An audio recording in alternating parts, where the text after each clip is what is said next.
The studio lights burned hot, but the tension in the room was even hotter. The camera zoomed in, capturing every twitch, every flicker of expression. The audience sat silent, sensing something explosive was about to erupt.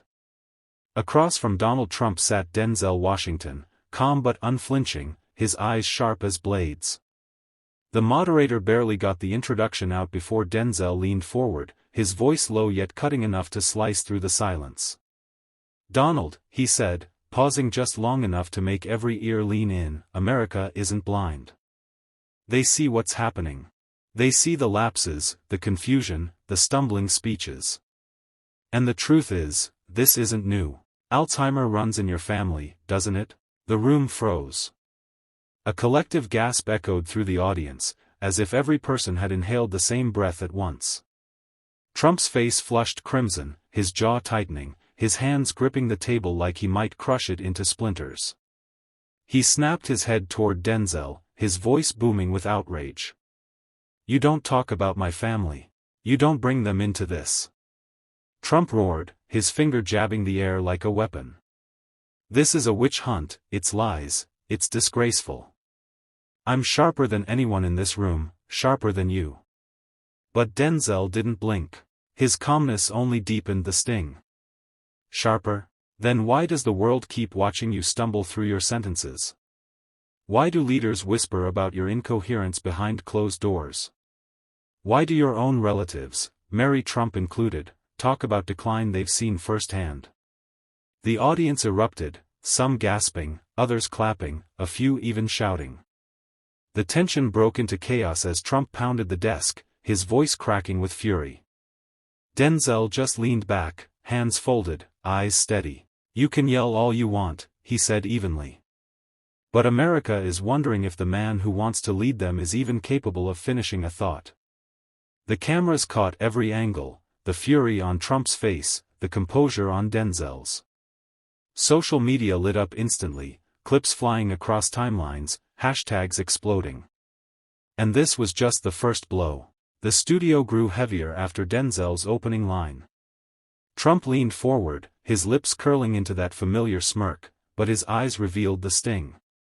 "You think you can lecture me on strength, Denzel?" he barked, his voice straining to project dominance. "I built an empire, I ran this country, and I don't need lessons from Hollywood." The audience shifted, some clapping nervously, others frozen in the tension. Denzel didn't flinch. His calm, deliberate tone cut sharper than any shout. "You built an image, not an empire. And behind that image, there's a collapse happening, one your own family has spoken about."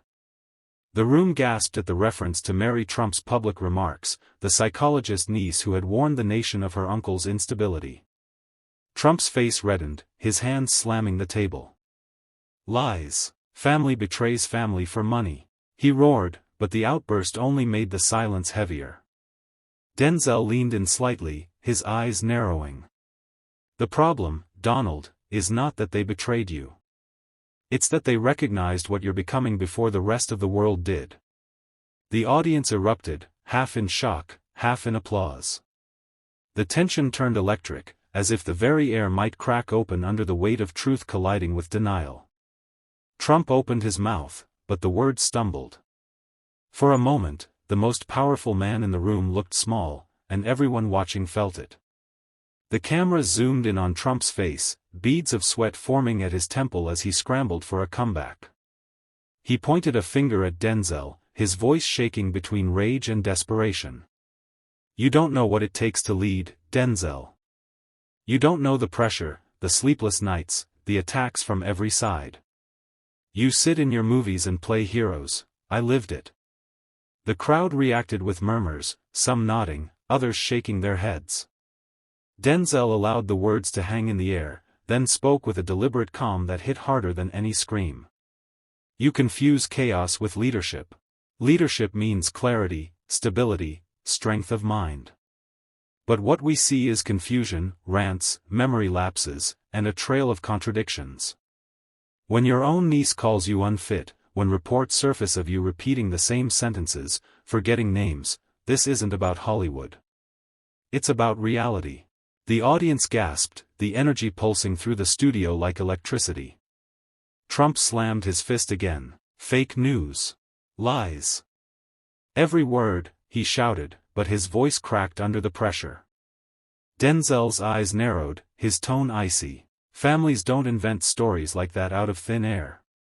And America cannot afford a leader unraveling before our eyes. A wave of applause shook the studio, mixed with nervous tension. Trump leaned back, chest heaving, his face a mixture of anger and fear. For the first time, it felt like the spotlight wasn't exposing Denzel, but Trump himself. The moderator, visibly shaken, tried to intervene. "Gentlemen, let's keep this on track," but it was too late. The studio was on fire with tension, and the audience leaned forward, hungry for what would come next. Trump leaned into his mic, his face red with fury. "You think you're some kind of truth-teller, Denzel? You're just another actor reading lines someone else wrote. I built towers, I won elections, I sat in the Oval Office. What have you done?" His words were sharp, but beneath them lingered a crack of insecurity. Denzel, unfazed, adjusted his posture and met Trump's glare. "You built towers? No, you built lawsuits, unpaid workers, bankrupt casinos. And now you're building excuses for why your own mind is crumbling. You think Americans don't notice the slurred words, the confusion, the way you double back on your own sentences? They see it, Donald. They're not blind." The crowd erupted, some clapping, others gasping at the sheer bluntness. Trump shot up from his chair, pacing with clenched fists. "I'm sharper than anyone in this country. I've got the best memory, you all know it," he bellowed, pointing toward the cameras as though the millions watching at home could be persuaded by sheer volume. Denzel's reply cut through the noise like a blade. "If you had the best memory, you wouldn't need your staff to remind you who you just met 10 minutes ago." The words landed like a thunderclap. The audience broke into nervous laughter, followed by applause. Even the moderator's jaw dropped. Trump froze for a moment, eyes darting, before snapping back with a forced laugh that fooled no one that the tension had reached a boiling point. Trump, clearly rattled, slammed his hand on the table, the sound echoing across the studio. "You don't know what you're talking about, Denzel. Nobody knows more about strength, memory, leadership than me. Nobody. Look at the polls, look at the rallies, people love me." His voice cracked slightly at the end, exposing a vulnerability he tried desperately to hide. Denzel leaned forward, his calm voice carrying more weight than Trump's shouting ever could. "Crowd sizes don't measure competence, Donald. America doesn't need a circus ringmaster, it needs a leader who remembers that serving the people isn't about ego, it's about responsibility. And right now, you're showing the world a man terrified of his own decline." The studio went silent for a beat before the audience erupted into cheers. Trump tried to smile, but the muscles in his face betrayed his anger. He pointed a finger at Denzel, his hand trembling. "You're disrespecting me. You're disrespecting the presidency." Denzel didn't flinch. He raised his hand slowly, almost like he was addressing a student who had failed the same test again and again. "No, Donald. You're the one disrespecting the presidency. Every time you turn the highest office in the land into a personal brand, every time you deny what's staring the nation in the face, you strip the role of its honor. This isn't about politics. This is about truth." The crowd stood to their feet, applause thunderous, chants beginning to ripple through the studio. Trump tried to speak, but his words drowned under the roar. For the first time, he looked small, not because of Denzel's presence alone, but because the weight of reality was pressing down on him in front of millions. Trump leaned over the microphone, his face red and tight. "You think you're some kind of savior, Denzel? You're an actor. A Hollywood guy who pretends for a living. What do you know about leading a country? What do you know about carrying the weight of the world on your shoulders?" His words were sharp, but the tremor in his voice betrayed panic. Denzel didn't flinch. He fixed his eyes on Trump, a smirk curling at the edge of his lips. "You're right, Donald. I'm an actor. But even in Hollywood, even on a stage, there are lines you don't cross. honor, respect, decency. Things you forgot a long time ago. And as for weight, don't you dare talk to me about carrying weight until you've stood in a hospital with veterans who can't remember their families because they fought under a flag you treat like a campaign prop. The audience erupted, people jumping to their feet, clapping so hard the studio shook.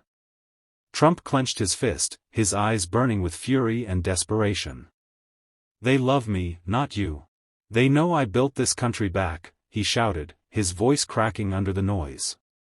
Denzel's reply cut through the chaos like a blade. You didn't build anything. You bankrupted businesses, you fractured communities, and now you're bankrupting trust. This isn't about politics anymore, Donald. This is about the soul of America. And your name has become poison to it. The room went silent for a split second, as if the entire nation was holding its breath. Trump's jaw locked, his hand gripping the edge of the podium so hard his knuckles turned white. Poison? You call me poison? I'm the cure to this broken system. Without me, the elites would have sold this country to China years ago. His words were frantic, echoing off the studio walls, but his face betrayed exhaustion, sweat dripping under the bright lights. Denzel leaned forward, his voice low but thunderous in its impact. You keep hiding behind that word, elites. You talk about them like they're the problem, when the truth is you became one of them the second you started cashing checks off bankruptcies and broken promises. You're not fighting for America, Donald. You're fighting for yourself. The audience gasped, and a wave of murmurs spread like wildfire. Trump lifted his finger, pointing directly at Denzel. Liar. Everything you're saying is lies. They know it. He turned to the crowd, searching for validation, but the cheers were mixed now, some boos, some stunned silence. Denzel didn't hesitate. He raised his hand, cutting Trump off mid-sentence. No, Donald. This isn't Hollywood where we cut to commercial. This is live. This is America watching you unravel in real time. You can't silence me with lawsuits, you can't drown me out with rallies. Tonight, people see you for what you are, a man terrified of the truth.